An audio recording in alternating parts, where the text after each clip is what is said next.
2 ម៉ោងបានម៉ូតូ2 ម៉ោងបានម៉ូតូបងប្អូនបាទហាងយើងខ្ញុំមានបងរំលោះម៉ូតូគ្រប់ស៊េរីធានាលើកតម្លៃនិងគុណភាពបងរំលោះជាមួយនឹងការប្រាក់ទាបបងរំលោះសុទ្ធ 100% គ្មានប្រាក់កក់ពុំចាំបាច់មានអ្នកធានាពុំចាំបាច់មានទ្រព្យបញ្ចាំធានាជូនរយៈពេល2ឆ្នាំអនុម័តកម្ចីលឿនបងប្អូនរយៈពេលតែ2 ម៉ោងបានយកម៉ូតូទៅប្រើប្រាស់បាន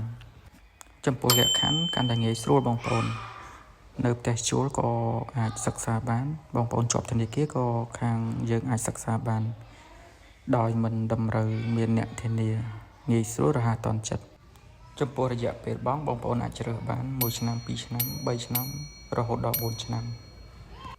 បងប្អូនអាចតាក់ទងបានសម្រាប់ការបង់រំលោះគឺយើងសិក្សាបាន25ខេត្តក្រុងមិនថាអ្នកធ្វើការអ្នករកស៊ីឬសិស្សនិស្សិតគឺយើងអាចសិក្សាបានទាំងអស់សម្រាប់ព័ត៌មានបន្ថែមបងប្អូនអាចឆាតចូល page ផ្ទាល់បានឬក៏ទំនាក់ទំនងតាមលេខទូរស័ព្ទនៅខាងលើបានអរគុណច្រើនបងប្អូន